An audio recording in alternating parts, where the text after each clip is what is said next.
ॐ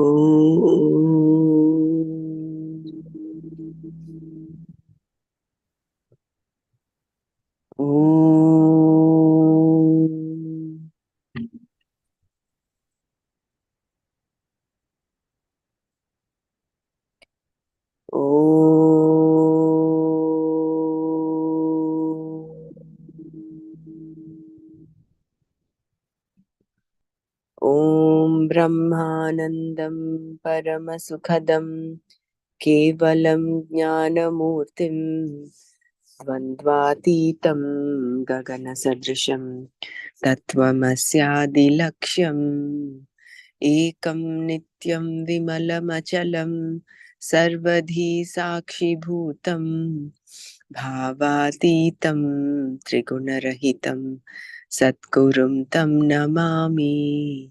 श्रुतिस्मृतिपुराणानाम् आलयं करुणालयं नमामि भगवत्पादं शङ्करं लोकशङ्करम् शङ्करं शङ्कराचार्यं केशवं बादरायणं सूत्रभाष्यकृतौ वन्दे भगवन्तौ पुनः पुनः।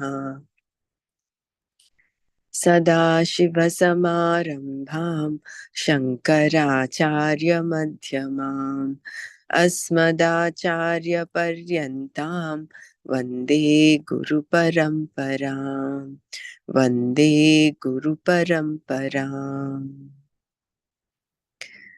ॐ सहना भवतु सहनौ भुनक्तु सह वीर्यङ्करवावहै तेजस्विनावधीतमस्तु मा विद्विषावहै। ॐ शान्ति शान्ति शान्तिः।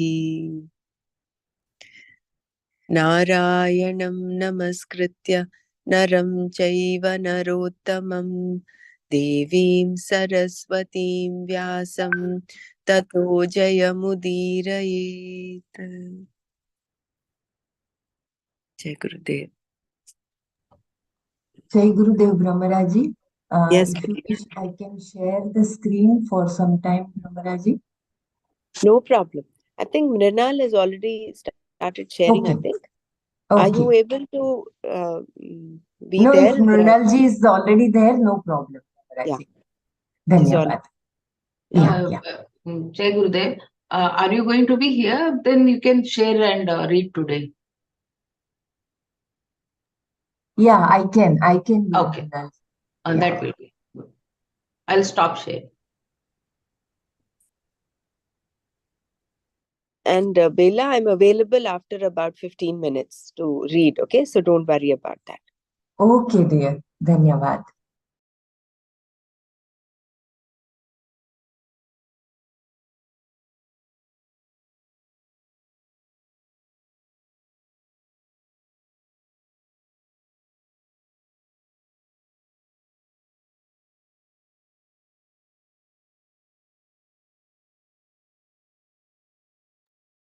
ॐ श्री परमात्मने नमः। अथ त्रयोदशोऽध्यायः क्षेत्रक्षेत्रज्ञविभागयोगः। अर्जुन उवाच प्रकृतिं पुरुषं चैव क्षेत्रं क्षेत्रज्ञमेव च एतद्वेदितुमिच्छामि ज्ञानं ज्ञेयं च केशव। श्रीभगवानुवाच इदं शरीरं कौन्तेय क्षेत्रमित्यभिधीयते एतद्यो वेत्ति तं प्राहुः क्षेत्रज्ञ इति तद्विदः। क्षेत्रज्ञं चापि मां विद्धि सर्वक्षेत्रेषु भारत। क्षेत्रज्ञयोर्ज्ञानं यत्तत् ज्ञानं मतं मम तच्क्षेत्रं यच्च यादृक् च यद्विकारी यतश्च यत् स च यो यत्प्रभावश्च तत्समासेन मे शृणु। ऋषिभिर्बहुधा गीतम् छन्दोभिर्विविधैः पृथक् ब्रह्मसूत्रपदैश्चैव हेतुमद्भिर्विनिश्चितैः। ॐ तत्सत्। सर्वं श्रीकृष्णार्पणमस्तु। So we had seen the second verse yesterday.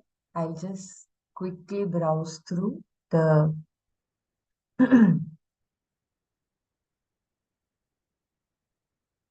the previous para of the second verse only.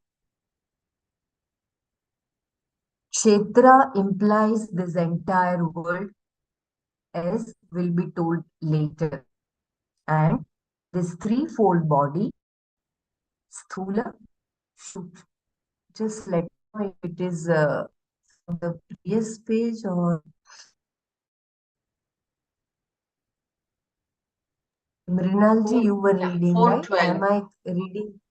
412. I'm 412, huh? Okay. Okay, I'll just read a previous paragraph. Okay. Okay.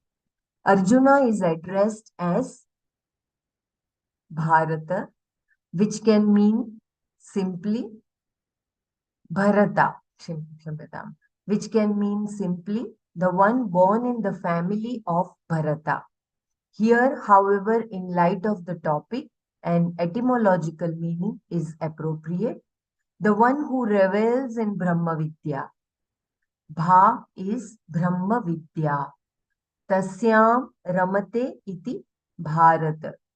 Here, Brahma Vidya is indicated by Bha, that which is in the form of effulgence. Atma is Chaitanya, which is known as Brahman. Knowledge of Atma as Brahman is Brahma Vidya, and the one who revels in the exposure to this Brahma Vidya is called Bharata. This alone is knowledge. Kshetrajna, you, the individual, is non-separate from Ishvara. Knowledge of Kshetra and the Kshetrajna alone is knowledge. Knowledge of Kshetra and the Kshetrajna alone is knowledge. This is Ishvara's vision. Yat tat jnanam matam mama. Mata here is not contention or opinion, but recognition of a fact. Whenever such an expression is used in the Shastra, it is a final verdict, not a matter of contention. Other than this knowledge of the truth of Kshetra and Kshetrajna, which is Ishvara, there is nothing remaining as an object of knowledge, because Ishvara is everything. Not only is the physical body Kshetra, the mind, senses, etc., and the entire physical world is also Kshetra. All this is implied here and will be unfolded in the verses to come. We thought the physical body was Atma, the Kshetrajna. Now we discover that no, not only the world we know very well is Kshetra, but our physical body and all that is with mind, senses, etc., are also Kshetra. Therefore, everything is Kshetra, and what remains to be known are the Kshetrajnas, of which there is only one, though we think of them as many. Kshetrajna and Kshetra together cover everything. Nothing is left out. Therefore, the knowledge of Kshetra and Kshetrajna alone can be considered knowledge, because in this nothing remains to be known. Krishna explains this further, because It does not omit anything. It is the knowledge of the whole. Any other form of knowledge is only partial jnana and therefore ignorance, ajnana, in as much as it is sullied by ignorance. Once you know the Kshetrajna as Ishvara and also the Kshetra, you know the whole. That is the vision of Ishvara. Kshetra implies this entire world, as will be told later, and this threefold body, Sthula, Sukshma, and Karana. The one who is a witness of all this, the Pratyagatma, is here called Kshetrajna and identified as being not different from Ishvara. Thus, this verse is a Mahavakya. Bhagavan says, in all kshetras, may you know me as the Kshetrajna, Kshetrajnam Chapimam Viddhi Sarva Kshetreshu Bharata. That means there are not many Kshetrajnas. There is only one, and that is not separate from Ishvara, who is not a samsari and is the cause for the entire world. May you understand, Viddhi, that knowledge of the Kshetra and Kshetrajna. This has to be said because there is confusion. The Kshetra, the physical body, is taken as Kshetrajna, the knower of the Kshetra. Therefore, the knowledge of the Kshetrajna, the I being identical with Ishvara, the Lord, and of everything else being Kshetra, depending upon that Kshetrajna is called Jnana. I repeat this last line. May you understand with the knowledge of the Kshetra, Kshetrajna. If my voice is breaking and is disturbing, please do let me know. This has to be said because there is confusion. The Kshetra, the physical body, is taken as Kshetrajna, the knower of the Kshetra.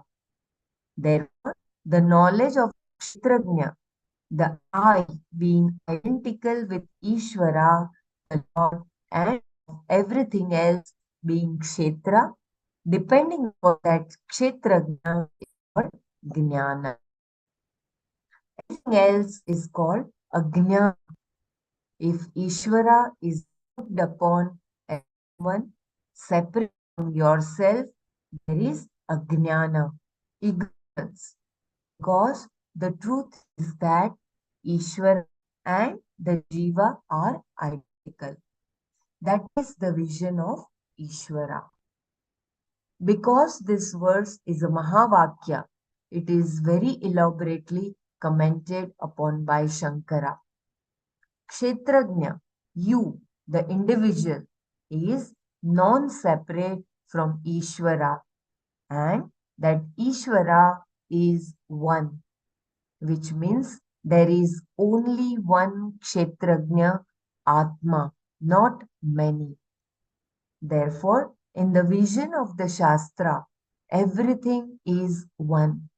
You are the whole in that there is nothing separate from Ishvara. And essentially, you are Ishvara. Sat Chit Anandam Advayam Brahma. This being the vision, there is a necessity, Shankara feels, to unfold it as the vision of the entire Shastra. And he therefore has an elaborate inquiry here. He begins with the view of an opponent to this vision, Purva Pakshi, because vichara is required when there is something to be known, and there are varying contentions about it. Within the realm of ignorance, There can be any number of contentions, all of which have to be answered in order to understand the vision. That which was declared as jnana is established in the discussion that follows. It is important, first of all, to understand that the one who knows the kshetra is the one who illumines it as Sakshi Atma. That is what is equated to Ishvara by the statement Kshetragnam Chapimam Viddhi Sarva Kshetreshu. The Kshetragna cannot be the same as Ishvara and objection. Footnote. From here, a lengthy discussion is presented by Shankara, answering all the questions raised by all the dualists and establishing that there the individual Kshetrajna is essentially not different from Ishvara. Swamiji elaborately explains all the arguments here, and therefore this section has to be studied carefully and repeatedly. So there is a discussion by Purva as well. So kindly keep that in mind and listen. I repeat the headline. The Kshetrajna cannot be the same as Ishvara and objection. An objection is raised about the statement of identity of the Kshetrajna and Ishvara. When he says, in all the Kshetras, understand the Kshetrajna to be myself. Kshetrajnam chapimam viddhi sarva kshetreshu. Does Bhagwan really mean that the Kshetrajna, the I, is Ishvara? And if so, is the identity of Kshetrajna with Ishvara pointed out or some kind of relationship between the Kshetrajna and Ishvara indicated? The basis for the latter contention is that the Kshetrajna can be included in Ishvara, but Ishvara need not be the Kshetrajna as a tree is included in the forest, but the forest is not a single tree. Similarly, you can say the ocean is nothing but drops of water, but a drop of water is not the ocean. In the same way, they claim the Jiva is only a fraction of Ishvara. Is Jiva only a fraction of Ishvara? Those who hold this view substantiate it with verses like that from the 15th chapter of Gita, where Bhagavan says, Mamaivangsho Jivaloke Jivabhuta Sanat. Only a fraction, amsha, of me is there in the world of the Jivas. Similarly, there is a verse in Mundakopanishad beginning with the words Dva Suparna Sayuja Sakhaya. Jai Gurudev Brepela, That, I can take over from here. I will just share screen. yeah, धन्यवाद.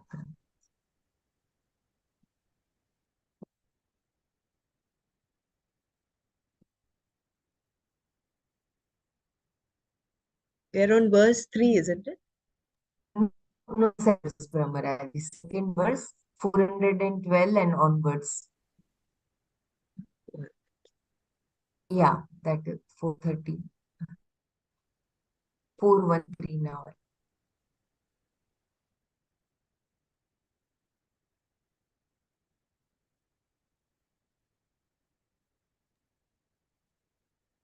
Yeah, still little further, Brahmaraj. I think Should I the start Purva from this Pakshi. alone is knowledge? Yeah, okay. This alone is knowledge. Kshetrajna, you, the individual, is non-separate from Ishvara. Knowledge of Kshetra and the Kshetrajna alone is knowledge. This is Ishvara's vision. Yattat jnanam matam mama.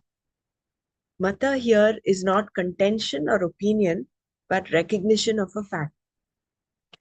Whenever such an expression is used in the Shastra, it is a final verdict, not a matter of contention. Other than this knowledge of the truth of the Kshetra and Kshetrajna, which is Ishvara, there is nothing remaining as an object of knowledge because Ishvara is everything. I repeat, other than this knowledge of the truth of the Kshetra and Kshetrajna, which is Ishvara, there is nothing remaining as an object of knowledge because Ishvara is everything. Not only is the physical body Kshetra, the mind, senses, etc., and the entire physical world is also Kshetra. All this is implied here and will be unfolded in the verses to come. We thought the physical body was Atma, the Kshetrajna.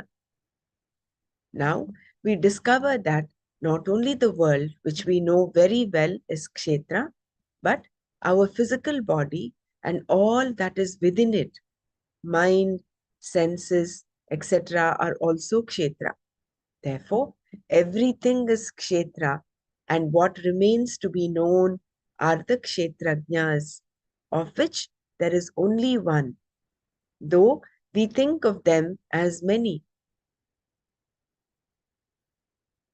So therefore, everything is Kshetra, and what remains to be known are the Kshetrajnas, of which there is only one, though we think of them as many. Kshetrajna and Kshetra together cover everything. Nothing is left out. Therefore, the knowledge of Kshetra and Kshetrajna alone can be considered knowledge because in this, nothing remains to be known. Krishna explains this further. Because it does not omit anything, it is the knowledge of the whole. Any other form of knowledge is only partial jnana and therefore ignorance, ajnana, inasmuch as it is sullied by ignorance. Once you know the Kshetrajna as Ishvara and also the Kshetra, you know the whole. That is the vision of Ishvara.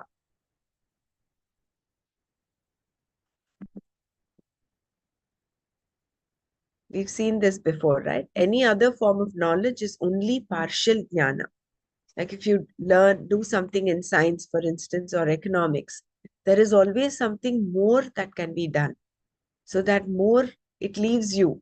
You can always better upon your research. There is something more to find that is in the field of the world. Whereas with respect to Atma Jnana, once you know it, once you realize it, that's it. That is it. There is nothing else to be known. And therefore, because it is the whole. Kshetra implies this entire world, as will be told later, and this threefold body, Sthula, Sukshma, and Karana. The one who is a witness of all these, the Pratyagatma, is here called Kshetrajna and identified as being not different from Ishvara. Thus, this verse is a Mahavakya. Bhagavan says, in all kshetras, may you know me as the Kshetrajna. Kshetrajnam chapi mam vidhi sarva kshetreshu bharata. That means there are not many kshetrajnas. There is only one, and that is not separate from Ishvara, who is not a samsari and is the cause for the entire world. May you understand, vidhi, that knowledge of the kshetra and kshetrajna. This has to be said because there is confusion. The kshetra, the physical body, is taken as kshetrajna, the knower of the kshetra. Therefore, the knowledge of the kshetrajna, the I being identical with Ishvara, the Lord, and of everything else being kshetra, depending upon that kshetrajna, is called jnana. I repeat this one. May you understand, Vidhi, that knowledge of the kshetra and kshetrajna. This has to be said because there is confusion. The kshetra, the physical body, is taken as kshetrajna, the knower of the kshetra. Therefore, the knowledge of the kshetrajna, that is the I being identical with Ishvara, the Lord, and of everything else being kshetra, depending upon that kshetrajna, is called jnana. Anything else is called ajnana. If Ishvara is looked upon as someone separate from yourself, there is ajnana, ignorance. Because the truth is that Ishvara and the Jiva are identical. That is the vision of Ishvara. So what Swamiji is saying here is that we take the body, physical body, to be the kshetrajna, the knower of the kshetra. Whereas what is jnana? Knowing the difference between kshetra and kshetrajna, and knowing that kshetrajna is nothing but Atma. That is jnana. Otherwise, as long as you are thinking the physical body is the kshetrajna, you are reeling in ajnana. Because this verse is a Mahavakya, it is very elaborately commented upon by Shankara.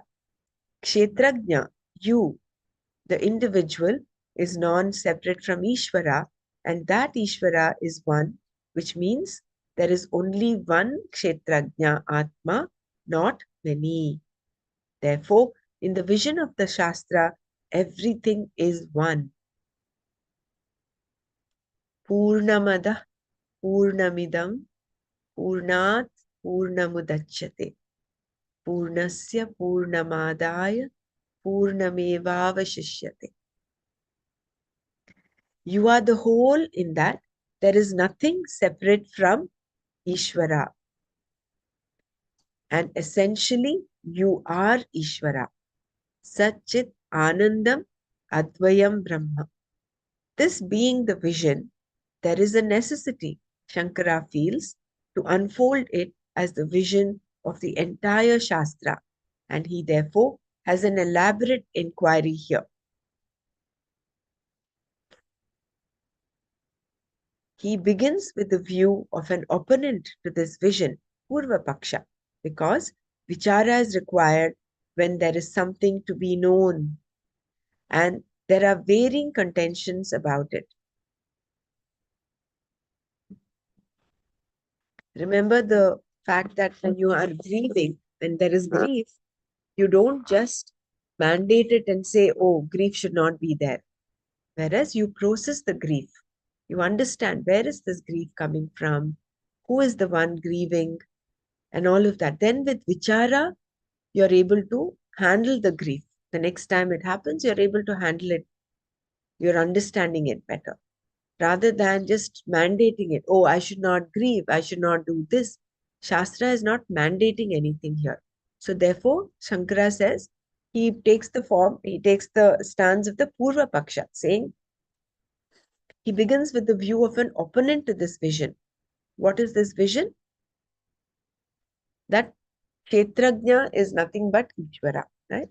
Within the realm of ignorance, there can be any number of contentions, all of which have to be answered in order to understand the vision. That which was declared as jnana is established in the discussion that follows. It is important, first of all, to understand that the one who knows the kshetra is the one who illumines it as Sakshi, Atma. That is what is equated to Ishvara by the statement, Kshetrajnam chapi mam vidhi sarva kshetreshu.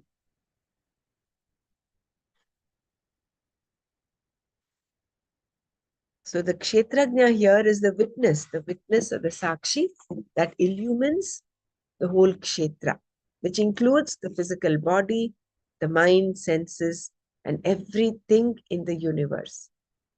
That is the Kshetra. The Kshetrajna cannot be the same as Ishvara. An objection. So this is the Purva Pakshi's stance. Shankara is taking the stand of the Purva Pakshi.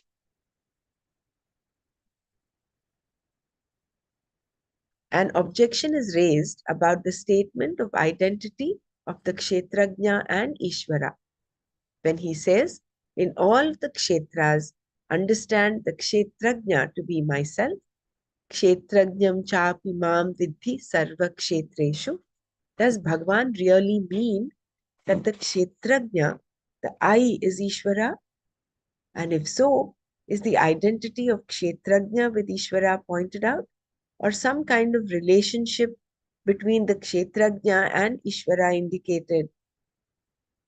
The basis for the latter contention is that the Kshetrajna can be included in Ishvara, but Ishvara need not be the Kshetrajna, as a tree is included in the forest, but the forest is not a single tree. Similarly, you can say the ocean is nothing but drops of water, but a drop of water is not the ocean. In the same way, they claim the Jiva is only a fraction of Ishvara. Who is this they claim? The Purva Pakshis. So they consider Jiva is only a fraction of Ishvara. Whereas now what is Shankara saying? Is Jiva only a fraction of Ishvara? Those who hold this view substantiate it with verses like that from the 15th chapter of Gita, where Bhagavan says, Mamaivamsho jiva loke jiva bhuta sanatana. Only a fraction, amsha of me is there in the world of the jivas. Similarly, there is a verse in Mundakopanishad beginning with the words Dva Suparna Sayuja Sakhaya, that says, there are two birds in the tree of samsara. One goes about eating the fruits, that is karma phala, and another, without eating, watches the other bird eating. The Dvaiti will say the one who does not eat is Ishvara. He is above everything, and the one who eats is the Jiva. By Ishvara's grace, this Jiva gains entry to heaven, where he enjoys some kind of beatitude. The basic premise is that as a Jiva, you are forever different from Ishvara, who by his grace can save you by calling you to a better place where there are no afflictions. This is the essence of the theology of any dualistic religion. Remember, all this is part of the Purva Paksha's argument, the dualistic view.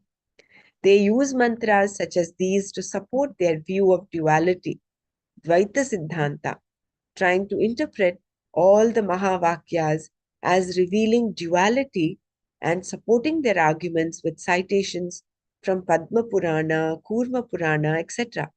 But however much they may argue for it, duality is something that is problematic in everybody's experience. So this is all the Purva Paksha's view of duality. So regarding this, there is a footnote here for... Yeah, footnote was in heading. Was in the heading. The Kshetrajna cannot be the same as Ishvara, an objection. So from here, a lengthy discussion is presented by Shankara, answering all the questions raised by all the dualists and establishing that there the individual Kshetrajna is essentially not different from Ishvara. Swamiji elaborately explains all the arguments here, and therefore this section has to be studied carefully and repeatedly. So remember, what we are doing now is reading the objection that Shankara raises himself. Why? Because vichara is required in this knowledge to understand this jnana, that kshetrajna is nothing but Ishvara, and sarva kshetreshu kshetrajnam chapi mam vidhi sarva kshetreshu. In order to understand that knowledge, since vichara is required, Shankara takes the stand of the Purva Paksha and raises this objection, saying he presents the dualistic view. He says Jiva is different from Ishvara and gives that example of the Mundakopanishad, the two birds sitting on a tree. One is eating the fruit, which is the Jiva, that is eating the karma phala, and the other bird is just watching it, the witness. So according to the dualists, the bird that is watching is Ishvara because he is the witness. The Jiva is the one who is eating the fruit of karma phala. And with the grace of Ishvara, this Jiva is taken to a better place. Now, Swami Shankara is again coming back to, is Jiva only a fraction of Ishvara? Or is Jiva same as Ishvara? So what is that? Going back there. Atma is Ishvara. As the Shastra says. Does anyone want to share anything before we go ahead?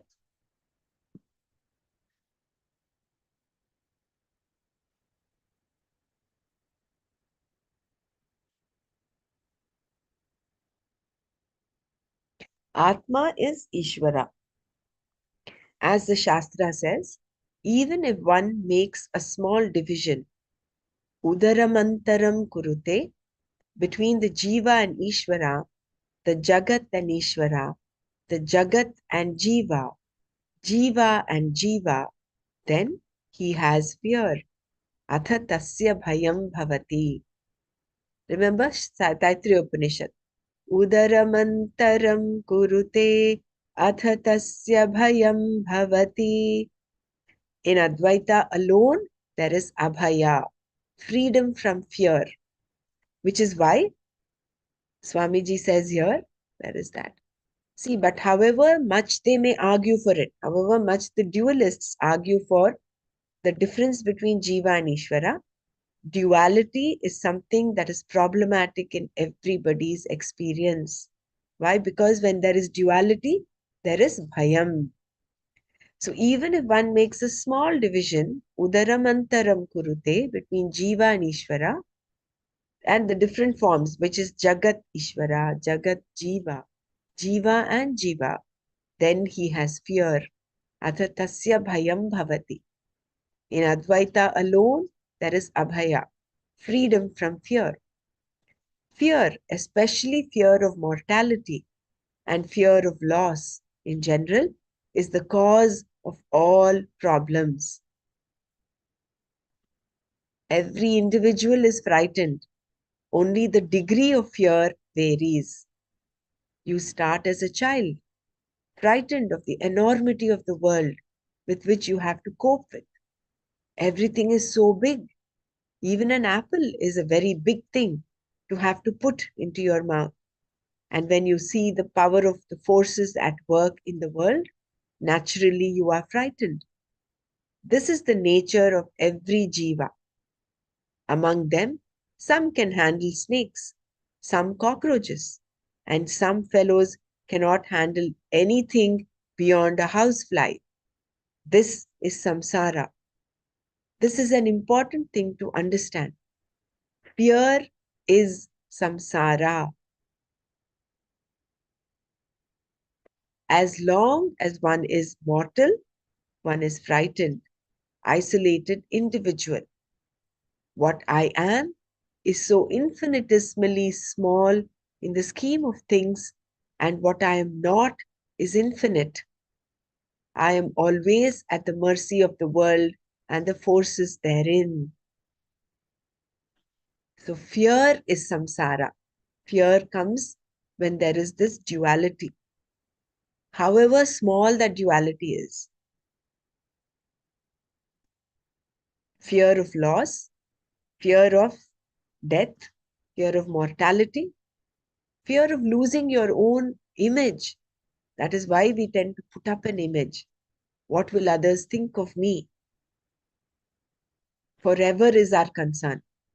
So this is the nature of every jiva. So what I am is so infinitesimally small. So remember in Tattva Bodh, jiva, the Ajnani thinks, aham alpajnaha, whereas Atma is sarvajnaha. So there's always this distinction that the Ajnani has. I am small, I am limited. Whereas in the scheme of things that is infinite, I am so infinitesimally small. And therefore, I am always at the mercy of the world and the forces therein, and therefore the fear. It is obvious that in Dvaita duality, there cannot be any solution. In spite of this, the dualists try to seek some solution. If you win his grace, then Ishvara will bestow on you some beatitude amounting to the gain of some special world or experience, loka prapti. This is generally the contention of these dualists. So like in Atma Bodh, we learned that without, by doing any kind of action, you cannot attain, you cannot reach, or you cannot recognize Ishvara. It is only through jnana. So within the mortal world, within samsara, you cannot get any solution for it. Therefore, in Dvaita, there cannot be any solution. And samsara is Dvaita, isn't it? Samsara is, all of samsara is Dvaita. It's fear-ridden. Fear is samsara. So if Jiva and Ishvara are identical, then Ishvara will become a samsari, says the Dvaiti.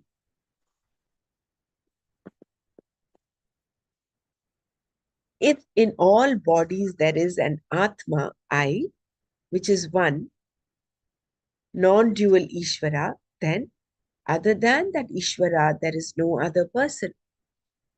Let me repeat this. If in all bodies there is an Atma, I, which is one, non-dual Ishvara, then other than that Ishvara, there is no other person. That being so, there is no enjoyer, bhokta, nor is there a doer, karta, because Ishvara being Satchid Ananda and not subject to samsara is neither a karta nor a karma phala bhokta. If you say this Atma, I, is Ishvara, that means I am not a bhokta, which is not my experience of myself.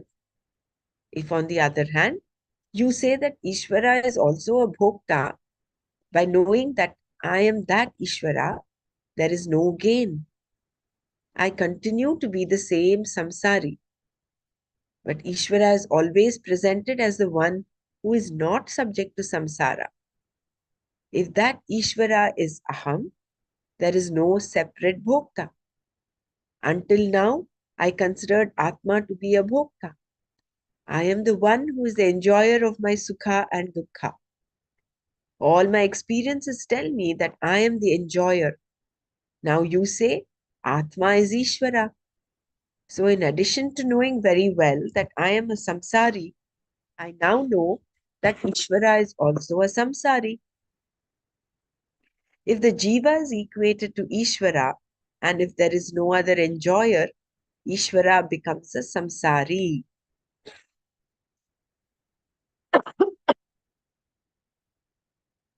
Either Ishvara becomes the samsari or there is no samsara at all. Both are unacceptable. If the Lord becomes a samsari because he is identical with the jiva, then will then there will be no moksha.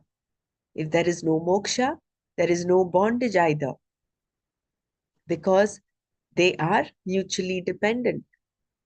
But this is incompatible with our experience. We do experience a sense of bondage. If Ishvara is also a samsari, the maximum you can achieve is union with him, and union of a samsari with a samsari, however exalted, does not solve the problem of samsara. Fluctuating emotions, subject object problems, fear, birth, and death will all remain. You are eternally bound, which is highly undesirable. So, this one requires another read, because this we'll have to follow carefully, because understand that this is the Purva Pakshi stand. This is not what Swamiji's or what Shankaracharya is expounding. He is only taking the stands of the Purva Pakshi in order to do the Vichara. So if Jiva and Ishvara are identical, then Ishvara will become a samsari, says the Dvaiti.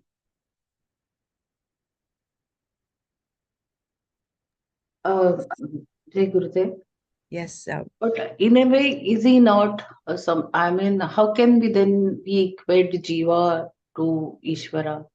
If I am if me Jiva is equals Ishvara, and I am Ajnani, and then how can we say Ishvara is Sarvajna? I know it is because of our Ajnana, but then how can we equate ourselves to Ishvara? How can we say that? It's only the Ajnana is coming in between me and Ishvara.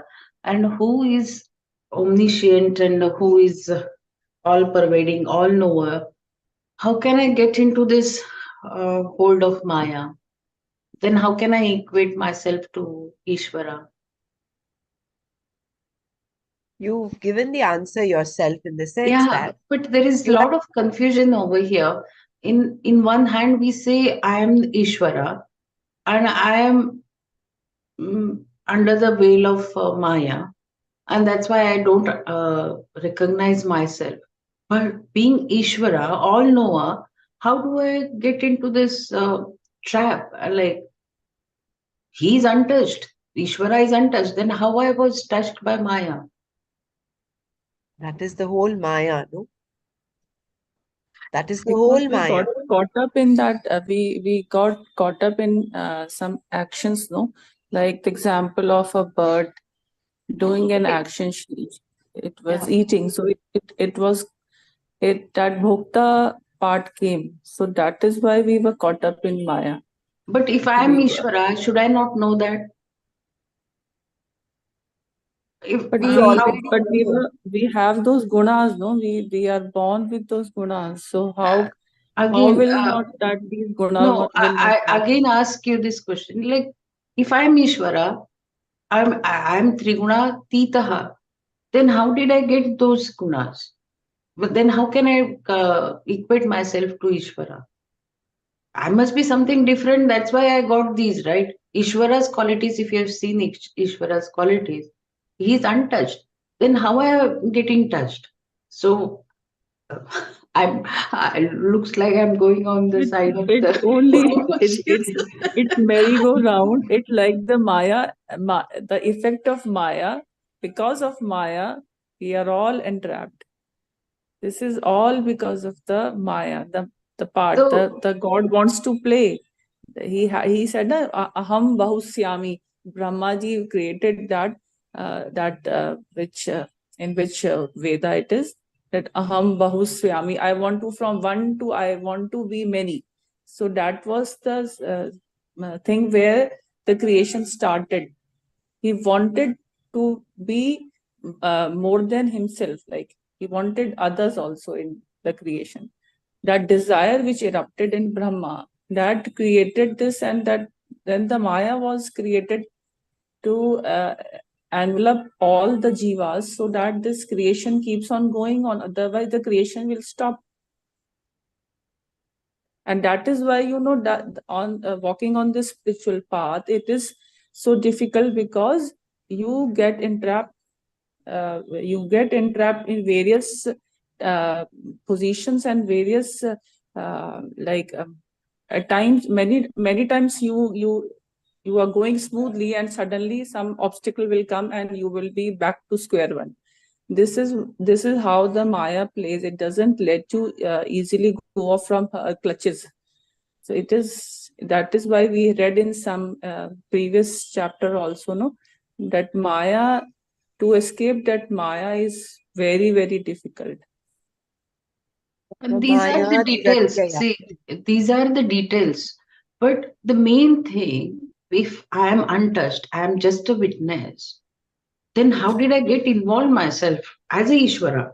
So that's why I was thinking, and he created many. Here, somewhere we read that I'm just one, right? So the Jiva is separate from Ishvara, who is just a witness, and we are the ones who are sansaris. Then are we different? That this is what is my question. And when it comes to Maya part, I feel it's a dead end. I mean, you just have to have the faith, saying that yeah, this is it. You will not know any more of this. That's where I feel stuck. Then how No, I would don't I? think you should feel stuck. I think the thing is there of wondering, of wonderment. See, the fact that you and I are bound is a fact, right? We are, you and I are going through this thing of fear of mortality, fear, we are bound by this limitation. We have this limitation that I'm only the body. So anything that's happening to my body, I'm affected. I am affected by what people say, do, things. So I'm still bound in my own self. That is a reality to you and me right now, isn't it? Let's leave Ishvara aside for a while. That you and I are Alpajnaha, are in the boat of being Alpajnaha, we are both in the same boat as the Ajnani, is a fact, isn't it? Now, what is the Shastra telling us? We've come to the Shastra for what? Because we want freedom. We are on the of the four, what is that? Artha, Artharthi, Jignasu, and Jnani. No, sorry, not this. The four um, Purusharthas, Dharma, Artha, Kama, Moksha. We are on the Moksha Purushartha. To a small extent, whatever degree we are all on the Moksha Purushartha. Why are we on the Moksha Purushartha? To free ourselves, because we find we are not this. We want to get free from this feeling of limitation. We want to get free from this fear that we are reeling through. So that realization has come. Therefore, we come to, and because of the grace of some adrishta phala of whatever we've done in the past or this lifetime, we have been shown the path. We've been shown a guru. We've been shown the Shastra. So we come to the Shastra, for instance, Bhagavad Gita, and here it is being unfolded.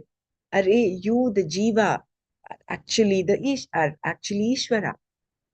Now we are, isn't it? So the reality, we started from the fact that we are limited. We've come to the Shastra, which is saying, you are not limited. You are the limitless Ishvara. But Why you require the Shastra? as a pramana, Uh, uh, and taking this as everybody's experience over here, is that not the truth right now, that we are limited, we will die one day, and which is not seen, which is not heard, which we have not felt, or which we have not experienced? Um, for me, it's getting a little difficult to believe that there is something called Ishvara which is limitless. And I'm somewhere we keep saying that I am equated to Ishvara. That connection, I'm unable to get it. And uh, we are living in this world and we are seeing that this is untrue, and something which I am not able to even perceive things or even think of, like whenever I need a question like why then Maya was created, The reason which is given, somehow I don't feel that that could be the right reason. Wondering is fine. Yes, we can keep wondering. But isn't this a reality right now for me? Yes, there is a fear. Can that not be the truth? It This is is the what the truth to a question that. certain extent. But I then, think I think there the Shraddha part comes. yeah, Shraddhavan labhate jnanam. And there are 4 types of Shraddha. One Ishvara Icha, then the Shastra Ishvara part, Shastra, Kripa, Shastra Kripa, then Guru Kripa, and Atma Kripa. right. So with this Shraddha, that only will elevate us. Again, this is again totally dependent on your faith, right? Shraddha, Yes. no? Everything is Shraddha only. If I have faith in me, I can do anything. That is why it is Everything. said. If you are there, everything is there. Otherwise, nothing is there.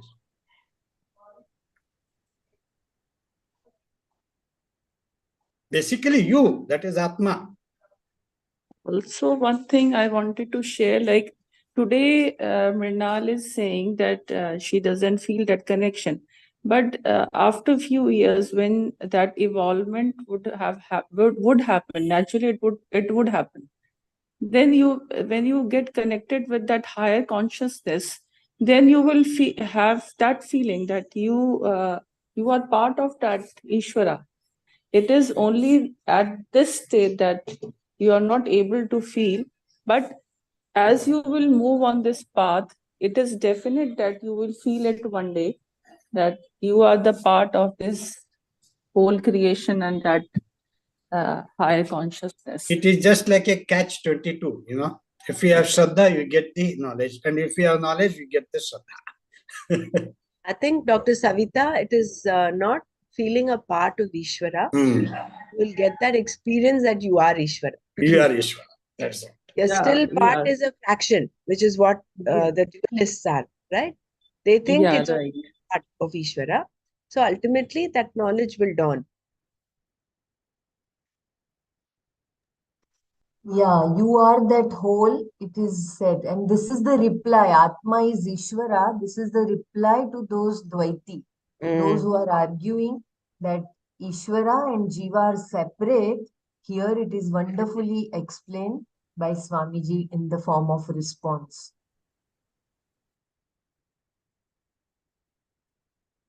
But Dvaiti has nicely put this doubt in me. Yeah, we live in that duality. That's why we have these all inferiority and superiority complexes. That is the reality. It is true because of this limited knowledge. Can you read what I wrote? Yeah, I read the chat, Dr. Renu. Dr. Renu suggests that we park this question for now and we ask Nana. What I wanted to say to Rinal before we move on is that here are we interested? This is what I think, if I remember right, Nana had mentioned once when I had asked him a question during the Atma Bodha sessions. When I asked him especially, how did the first karma happen? What is the first karma? I was getting stuck there. He says, are you keen on gaining knowledge, or are you keen to know how Ajnana was started? Ajnana is there. That is a fact. Which is what I was saying. You and I feel limited as jivas. That is a fact. We are reeling in Ajnana. So are we pursuing Ajnana, or like trying to find out the origins of Ajnana, or are we trying to gain knowledge so that we remove this Ajnana? See, Ajnana has no birth. Both, it has no birth, but it has its death.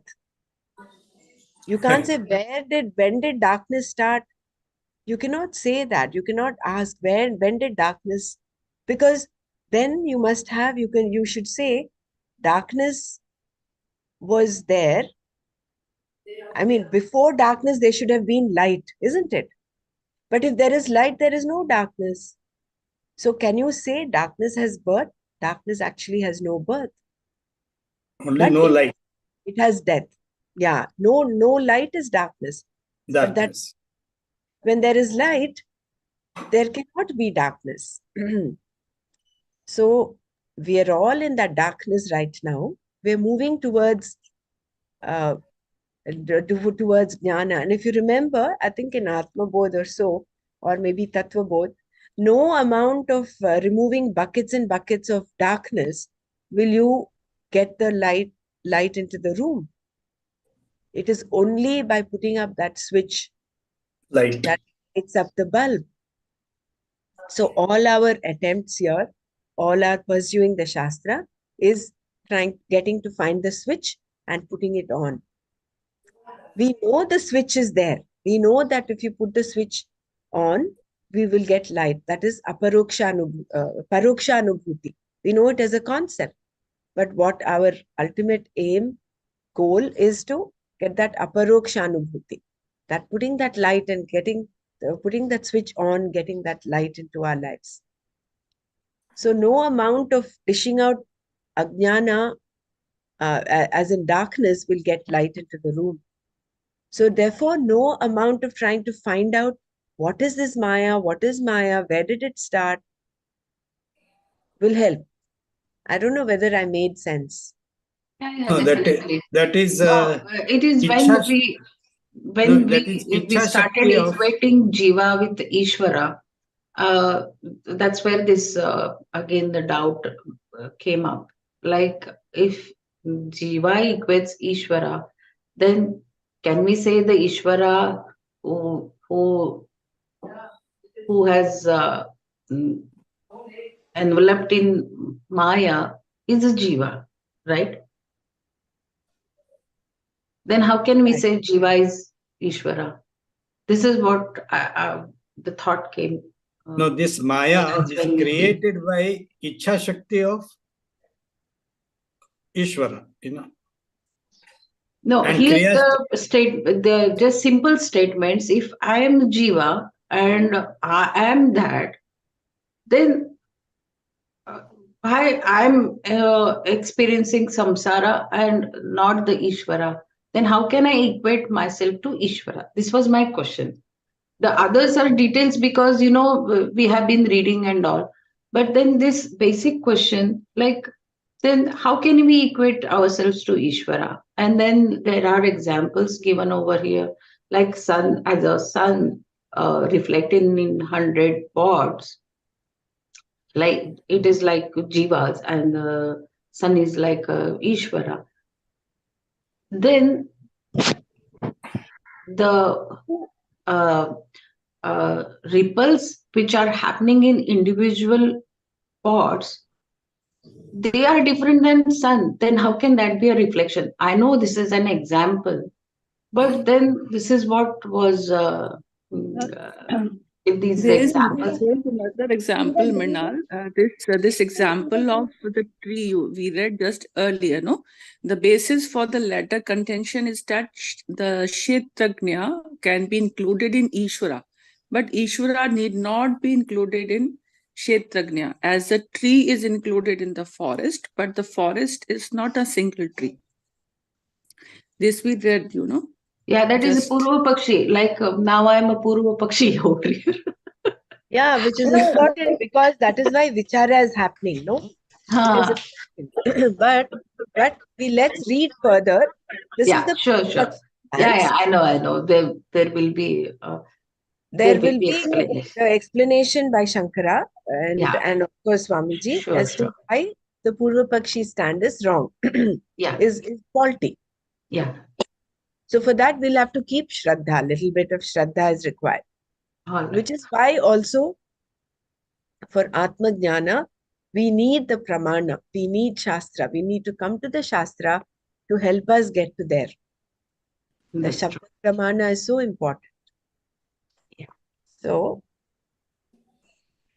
Thank you.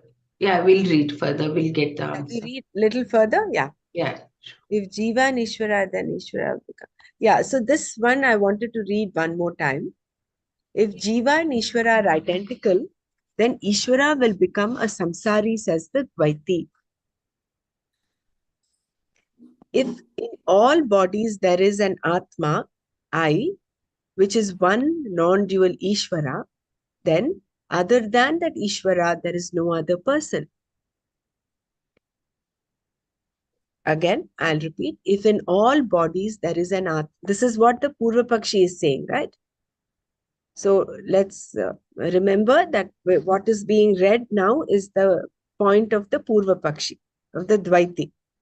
If in all bodies there is an Atma, I, which is one non-dual Ishvara, then other than that Ishvara, there is no other person. That being so, there is no enjoyer bhokta, nor is there a doer karta, because Ishvara is being Satchidananda and not subject to samsara, is neither a karta nor a karma phala bhokta. If you say this Atma, I, is Ishvara, that means I am not a bhokta, which is not my experience of myself. If on the other hand, you say that Ishvara is also a bhokta, by knowing that I am that Ishvara, there is no gain. I continue to be the same samsari, but Ishvara is always presented as the one who is not subject to samsara. If that Ishvara is Aham, there is no separate bhokta. Until now, I considered Atma to be a bhokta. I am the one who is enjoyer of my sukha and dukkha. All my experiences tell me that I am the enjoyer. Now, you say that Atma is Ishvara. So, in addition to knowing very well that I am a samsari, I now know that Ishvara is also a samsari. If the jiva is equated to Ishvara, if there is no other enjoyer, Ishvara becomes a samsari.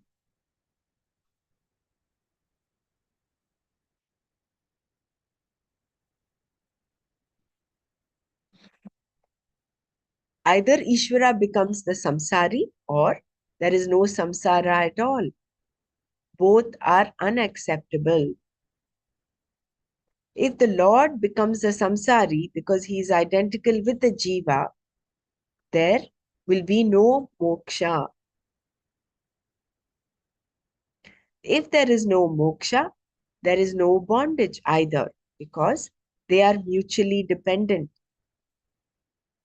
The question of moksha comes only when there is bondage. So if there is no moksha, which means there is no bondage. But this is incompatible with our experience.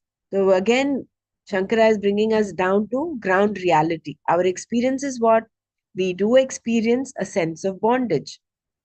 If Ishvara is also a samsari, the maximum you can achieve is union with him, and union of a samsari with a samsari, however exalted, does not solve the problem of samsara.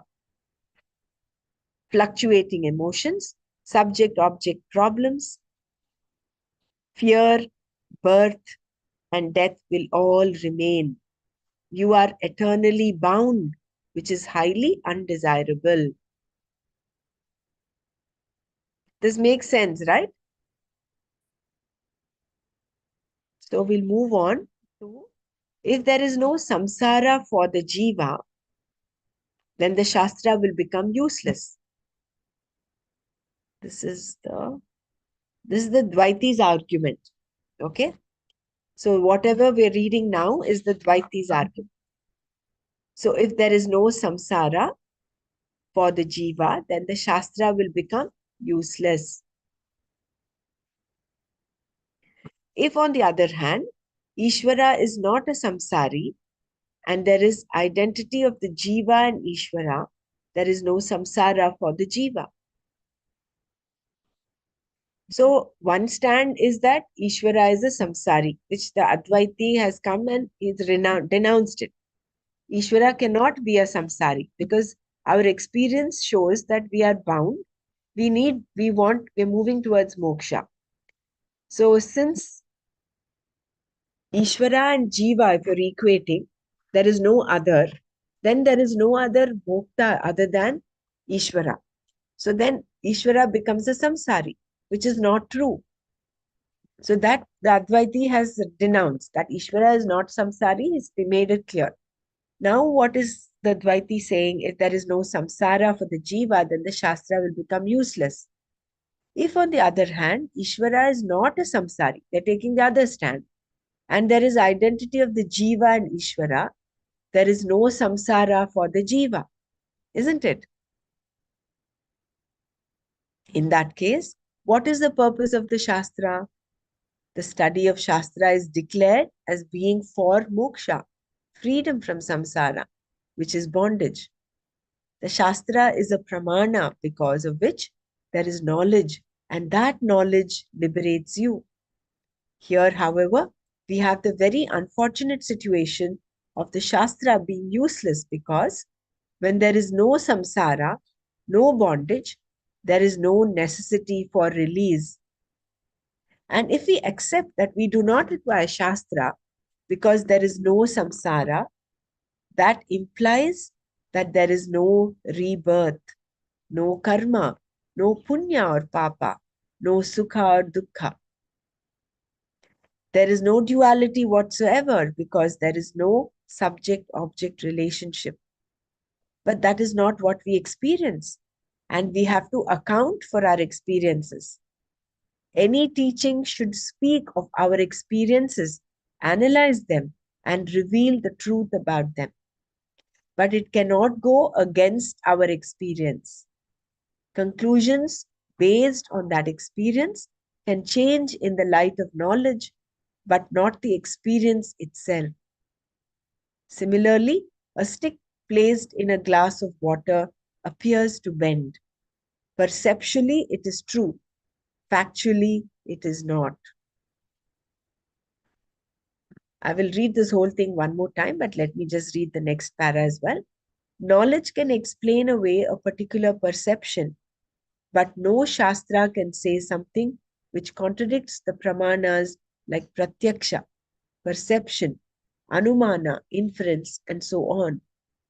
It can reveal that there is a heaven, for example, which is not against pratyaksha or anumana, because it is not within their scope. But if it were to say that after having gone to heaven, you can lie there eternally, we would have a problem, because that is against all reason, anumana, etc. Perception is twofold: witness perception and sense perception. It's getting a little too deep and abstract, but let's stay with it. Let's stay with this. We'll do a repeat of this. Samsara is characterized by pain and pleasure and their causes. Success and failure are the pairs of opposites like heat and cold. A samsari is always concerned about the future, unlike a sadhu who lives from moment to moment. The existence of samsara for a jiva cannot be denied because it is experienced by his own means of knowledge like perception. By witness perception, you experience what happens in your mind, sukha dukkha, the essence of samsara. The causes for it, like heat and cold, are sensorial. All the things that are desirable as well as undesirable are experienced by you and cause sukha and dukkha. Therefore, you cannot say that there is no samsara. Further, I think I will stop after I finish this paragraph here. Further, samsara can be inferred from the number and variety of jivas that exist. Why do we see so many varieties of jivas? There must be some cause. One person is wealthy by birth, another is poor. One, though poor at birth, becomes rich. Another remains poor throughout his life. We find varieties of circumstances in terms of wealth, health, marriage, children, citizenship, talents, career, and so on. All these are not totally self-planned and achieved. From this, we surmise that there are a variety of underlying causes. Otherwise, how can we account for these differences? Even the genetic model can be traced to the more fundamental model of karma. This is an anumana in keeping with the Shastra, which talks about a jiva independent of the physical body who survives death and assumes a new birth in various situations determined by its own set of karmas.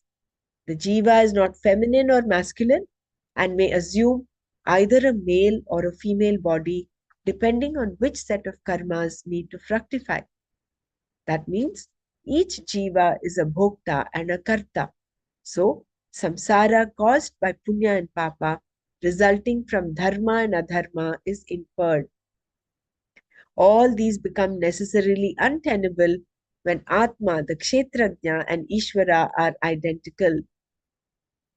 Until then, these problems persist. The absence of samsara is contradicted by your own perception and inference. It is against all our pramanas. I think we'll stop here. Whatever we have understood so far, let us do a little bit of manana. And I think tomorrow we'll read this part one more time and make some. That is why Swamiji mentioned in the beginning itself. He says, this has to be read and understood repeatedly. Maybe one reading is not enough for us to get this, but maybe some shades of little bit of understanding, maybe we can all share.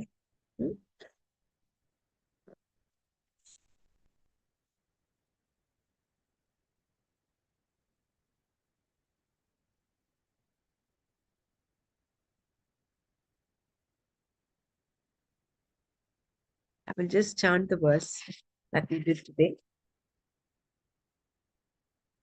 Shri Bhagavanuvacha Kshetrajnam chapi mam vidhi sarvakshetreshu bharata kshetragnyayor jnanam yattadjnanam matam mama.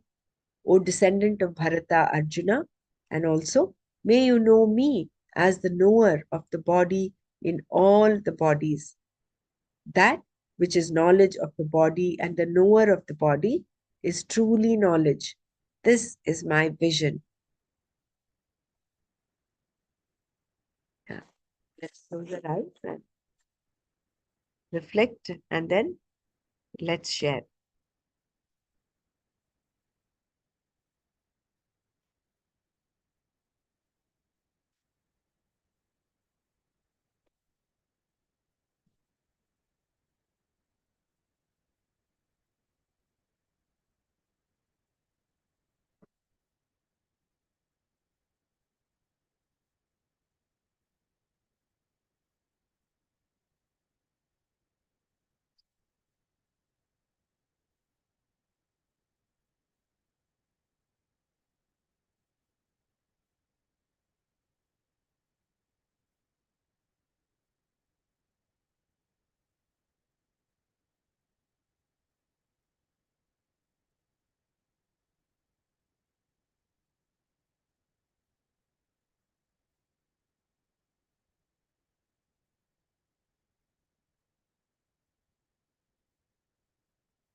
Jai Gurudev. So the Lord says, I am the Kshetrajna in all the Kshetras.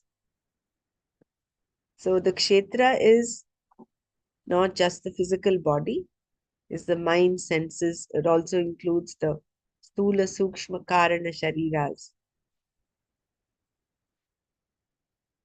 And what is knowledge? And the knowledge, whole world. And the whole world also. Of course, the whole world. And what is knowledge? There's knowledge that of the kshetra and the kshetrajna. This distinction, this knowledge is jnana. And knowing that the kshetrajna is none other than Atma or Ishvara. And I am that. And the kshetrajna, that Bhagwan is saying that he is the kshetrajna in all sarva kshetreshu bharata. From in all the kshetras, he is the kshetrajna. So he is basically talking of that oneness in all creation. It is like the ocean saying, I am there in every wave. There are different waves. Each wave is like a kshetra, whereas the essence of every wave, the kshetrajna, is the same.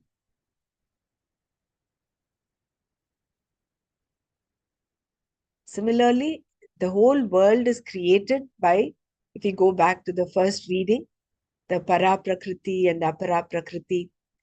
The apara prakriti is prakriti, Atma along with Maya. That is the apara prakriti.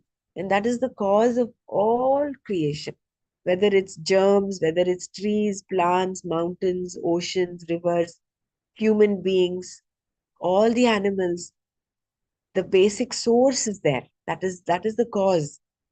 The cause of everything is coming from there. So therefore, he is in and through creation. So although there is that creation,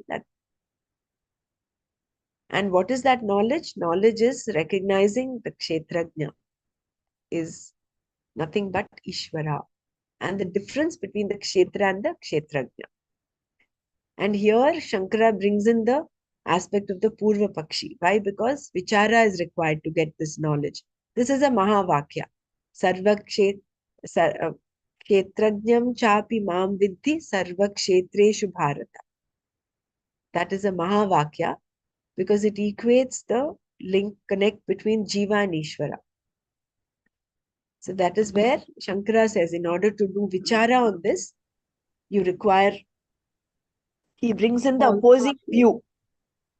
Jai Gurudev, Dr. Bhamra, but here yesterday we read that to know that Ishvara, that our physical body was also compared to the Kshetragya, because to know Ishvara, that whole component, like the Atma and the body, was called as Kshetragya here. That that line written, the kshetra, the physical body, is taken as kshetragnya, the knower of the kshetra. So it is because it is taking that atma part also. It is said because of that, no? If you want to know the Ishvara, you have to have that component of atma also. So that is why this physical body was called as Kshetragya. No, I think that is the stance of an Ajnani, isn't it? As long as we are reeling in avidya, we consider No, here, this if you revisit this this paragraph on page 412, the middle paragraph.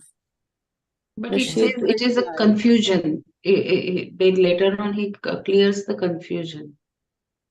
see, No, we here thought, it see, is all written like, 412, the second paragraph. Yeah, right. Dr. right? Bham has written something. Can you Yeah, read? Yeah, I will come to what you've written, Dr. Renu. We'll just read what, go through what Just, Dr. Satya has mentioned just now. no, just next paragraph after this. After this, a bit lower. Yeah, the Kshetra. Yeah, this one. In this, Kshetra we read. implies this entire world, as will be told later, and this threefold body, Sthula, Sukshma, Karana. The one who is a witness of all these three, the Pratyagatma, is here called Kshetrajna and identified as being not different from Ishvara. Thus, this verse is a Mahavak. Is this where you're meaning? I think what you meant was here before, is in this paragraph. I think what you wanted was this one, right? Other than this knowledge of the Kshetra, Kshetrajna, which is Ishvara, there is nothing remaining as an object of knowledge because Ishvara is everything. Not only is the physical body Kshetra, the mind, senses, etc., and the entire physical world is also Kshetra. All this is implied here and will be unfolded in the verses to come. We thought the physical body was Atma, the Kshetrajna. Remember that Yeah, but Swabhavik. this paragraph, the next paragraph, it reveals something else. That is what I am pointing out to. This verse is a This Mahavakya. this Bhagwan has says, yeah. You just read a few lines said more. Just because there is confusion. This has to be said because there is confusion. The Kshetra, the physical body, is taken as Kshetrajna, the knower of the Kshetra. That is the confusion. Is taken as the okay. knower of Kshetra. Therefore, the knowledge of the Kshetrajna, the I being identical with Ishvara, the Lord, and of everything else being Kshetra, depending upon that Kshetrajna is called Jnana. So here he is restating that we wrongly attribute, we wrongly understand that the knower, the physical body is taken as Kshetrajna, which is not right. That is the confusion. Therefore, the knowledge is what? That the Kshetrajna is nothing but Ishvara. And that the Kshetra, the body, is different from the Kshetrajna. Isn't it? I don't know whether the confusion. No, I followed this. It was only that this line was confusing, and before this verse also we read somewhere that uh, this body is to be taken as No, Kshetrajna, no, the no. Atma. The body Like the is not body to and be taken. Atma were it was No. written somewhere. No, Yeah. it is What was wrongly written? wrongly Yeah. taken as body. Kshetrajna. It is Body is not See to taken. be what taken. happens. See what happens from the birth itself. We are taught and throughout that Nama Rupa. So naturally, with reference to our physical existence, our body, we try to learn and understand everything from our birth. And that is why, and everything about whatever we are doing before coming on the spiritual path was everything learning and understanding with the Maya only, thinking the happiness there and everything. We were completely occupied, our whole existence was occupied only with the Maya. And the reference point was always with respect to our this physical body. See, Dr. Savita, we Yeah, thought I got it now. physical. Right. That is the wrong assumption. That the Yeah. physical body we think is the Kshetra. It is not to be considered Kshetrajna. No. That is never, I think, if I remember, that was not what was mentioned anywhere. It is Yeah. we No, consider. no, that is why, no, say what, Dissolution why the of that confusion? delusion. Dissolution of that delusion is only the purpose of all this, whatever we are doing. क्षेत्रज्ञ को अभी understand करके we have to shift our reference point ना. Yeah. That is all what we are here for. Dr. I Renu was has mentioned something here. I think let me just read what she has mentioned. One second. I'm not able to see the whole chat. She says, Kshetrajna and Kshetra is not same as Aham Brahmasmi and Tattvamasi, or we are all one supreme consciousness. Me and Ishvara are one.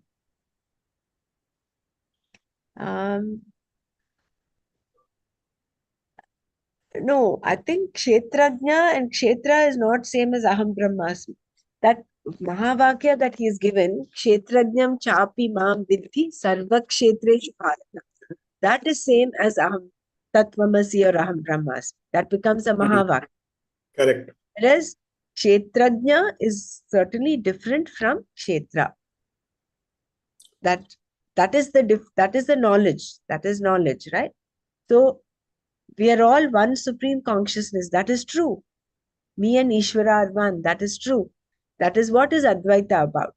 The whole Advaita philosophy is that there is only one, that Purnamadah Purnamidam Purnat Purnamudachyate.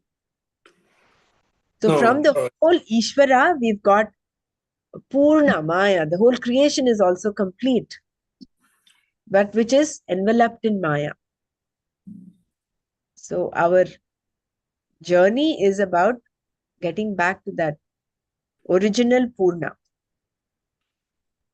not the creation Purna. Creation Purna is there for us to enjoy this Sharira Kshetra in the first stanza. Idam Shariram Kaunteya Kshetra Mityabhidiyate. He said, this Kshetra, this body, is for two reasons. One is for Bhokta, to enjoy. Two is for Moksha. So you only through this human physical body that we can even attain Moksha. Moksha, yes. So that is the whole journey. Excuse me here. Excuse me. I want to make a point because these confusions happen because we take the sentence as correct.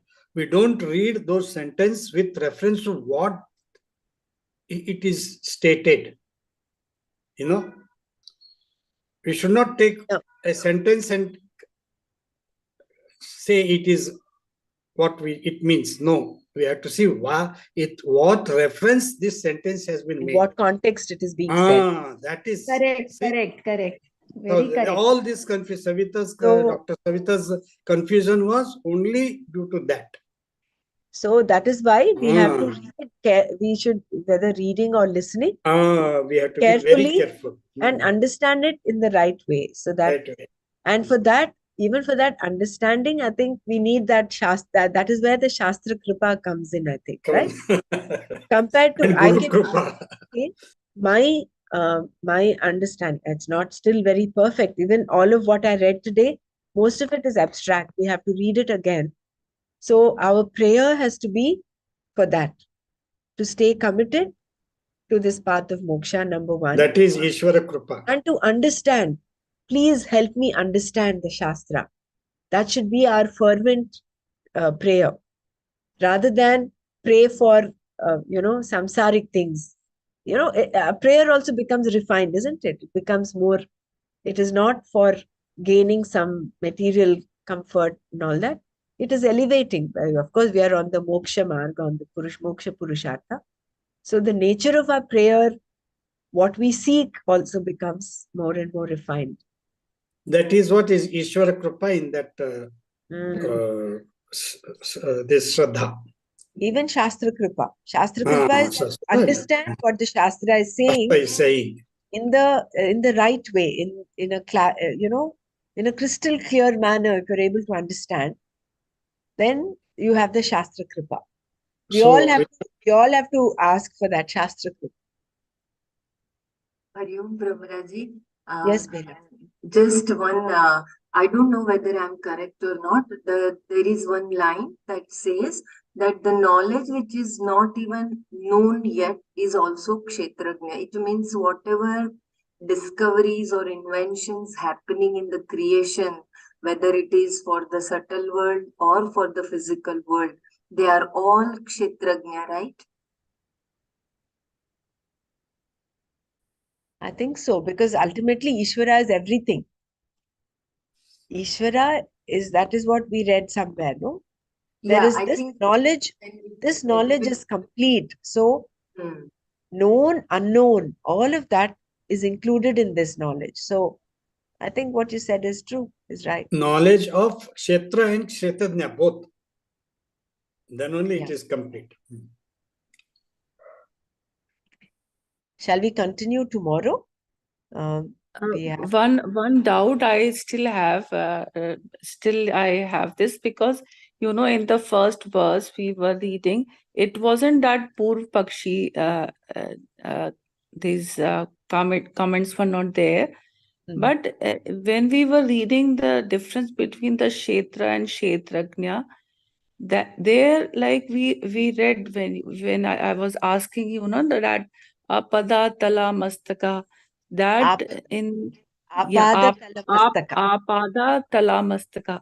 So in that context, when we were reading that, it was mentioned that how that they included that whole, that atma and the body, they called as kshetrajna, because they like Swamiji wrote that that if the one who know this body as kshetra, it is a kshetrajna, because with the help of your body only you will come to know the Ishvara. So in that context we were reading that it is Correct. kshetrajna. Correct. So there Yeah, are so two I things. was just applying that part, that if to know Ishvara, you have to, your body is Kshetrajna. So I was relating in that way. Your body is Because not No, Kshetrajna. no, the body is not Kshetrajna. I agree, but Yeah. the body also comprises of the Atma part also. So if we take that Atma and this body, if like in this first verse, if we can just revise this page number 409 tomorrow, I think We'll do there that. is Certainly we'll do that. yeah it See, is just like there were two Guruji things. says, no? Guruji says we have to use body as a bow, body as the bow to reach the goal. So we cannot say that body is Kshetrajna. no We have to I use it I as a. get what you're saying, Dr. Savita. In that, there were yeah two things. One was the Swabhavika, yeah this one, and Aupadeshika. and See, Aupadeshika, yeah, that is Pada where Tala the Mastaka, the skin is there from the foot to the head. And whatever is happening there is Swabhavika. By default, you don't need yes Shastra to tell you that the fly is sitting on your thing and you're experiencing it. You understand it, Swabhavika. That yes knowledge, that consciousness, that Kshetrajna is, that consciousness is there. That is, yes you're aware of that. That awareness is there. But then Aupadeshika, I don't know whether it's called Satya or Jnana, is where you use the word, Shastra tells you, Array, this is only the Kshetra. You are apart from that. We'll go through yes that again tomorrow. We'll go Yeah. back and read this. So At we Dr. understand. Savita's point, I could also feel that it is in one line, it is mentioned Atma without Maya is like a Jada. Shiva without the Shiva is like a It's Shava. Shava. Mm. Yeah. So I think that is, I can understand. Yeah, that there is that line we read in Which the is true, which is like the which sun. is true The also, sun yes. which is shining is in different pots, and anything that is happening in the pots to the water of the pots is not affecting the sun. Similarly, it is because of the consciousness, because of Kshetrajna, that the Kshetra is alive. Correct. But Yes. whatever is happening in the Kshetra does not affect the Kshetrajna. yes Isn't right it? And it's Then we substratum can't on say which that is a reflection, no? Because Yeah. if sun sets, the pots would be without any light, or when the sun rises, the pots will be lightened. That No, doesn't that is happen. That that doesn't is happen. That's why I'm saying the examples are not to be completely taken. taken. Correct. You cannot be teasing the example to such an extent, saying, oh, Extent. in But darkness, then, how do we see when we get these examples? They are just indicative, but then really there is nothing which will indicate towards that. I feel. no, but see, Mrinal, you and I know that the Uh, sun rising, setting is only because of the rotation of the earth. Correct. Actually, sun doesn't rise, sun doesn't set. Sun is ever there shining. So, taking the example and saying, okay, only when the sun is there, the reflection is there. When the sun sets, reflection is not there. So, how is it? That becomes superfluous, right? So, we know the sun is ever shining. Whether it is physically, we are able to experience darkness, but there is always that light. Always So, that light. Okay. Now, ever shining, fine. But then each pot will be having different kinds of ripples, right? Yeah. But this sun is not getting here. Sun is not affected. Correct. Then, if it is a reflection, how can we explain that? Then everything would be happening in sun also, right? If I am the Ishvara, the sun, and I am the reflection of a sun. No, Mrinalji, Reflex- it is Mhm. not that only because of sun. There is a new invention which has found out under the sea, 50,000-year-old organism is found which is still alive. It doesn't require any sunlight. It is very recent discovery. So it Yeah, is yeah. really No, this amazing is to in find out context that. with we equating Ishvara to the sun and we the reflection in different pots. Uh, that was the context here. That's what I was feeling. So, Here, Rinal, here, yeah. the pot Hmm. and the water are Hmm. the Maya. Hmm. Actually, there is only one sun. Okay. There is Correct. only the sun. The upadhis, different upadhis, that is which arise because of Maya, are all an illusion. It's like the mirage on the road. The mirage, the water in the mirage it appears so real to you. As you keep approaching it, it becomes unreal. You know that it is not there. Similarly, the whole of creation, the Jagat, is an illusion. So the water, the pots are all like the illusion because of Maya. So there, that is what Advaita says. You, the Jiva and Brahma are the same, identical. There are no two. It is only because of the upadhi of Maya that the seeming diversity appears.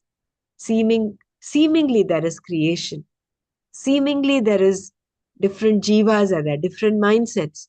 All of this is only a seeming illusion. This does not exist apart from Ishvara. It requires the presence of Ishvara for this. But Ishvara is standalone. He does not require upadhis. That is what the whole journey is, to understand that. To get out of those clutches of Maya, get out of the clutches of samsara. We should break free from those pots, from that water. Understand, we are in that ajnana, that avidya is that I am the pot. We are identifying. Therefore, we are identifying. The physical body is kshetrajna. That is what we are identifying. We are reeling in that ajnana. Whereas that is that Vedanta dingdima, that Mahavakya is what saying, Are, you are not the pot. You are not the water there. You're not just the reflection. You are the sun. You are not the kshetra, you are kshetrajna. Kshetrajna. Kshetra is all an illusion. Yeah. Kshetra, all kshetras are illusion. It's very Kshetra is pot, kshetra is pot, and the sun is the kshetrajna. unfortunately, and I don't know, maybe today's mm, after reading this thing, for me, that has become an illusion now. And No this worries, has no worries. become the We'll real, keep the yeah. vichara on. And truly, the prayer has come to me now that what you said, the real prayer, that really give me that knowledge and really earning that, because you all seem to Right. be having so much of faith, and why I'm not being able to, see that. Doesn't matter. We'll not Yeah, sit in the seat of comparison because that is yeah. not what we are here for. We are all in different stages. So we all accept. That is why we say that beautiful prayer. Sahana vavatu sahanau bhunaktu saha viryam karavavahai. We are all here together as saha co-sadhaks. So we learn from one another and we empower one another. So it is very good to have this vichara and we'll continue it tomorrow. Sure. Yes, Dhanyavad Mrinalji for the question. It is Yeah. giving us also the contemplation. Yeah. So be with that question, Mrinalji. It's nice. And truly, I mean, what that prayer, it has come from my heart. Yeah, it will happen.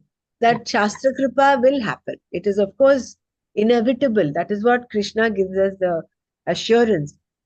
Mam oh, I don't know the same thing, but then the shloka, but whoever um, prays to me, is devoted to me, will reach me. That is his guarantee. So don't worry about that. Okay, so let's conclude here today. Om Loka Samasta Sukhino Bhavantu. Om Shanti Shanti Shanti. Om Tat Sat Shri Krishna Arpanamastu. Jai Gurudev.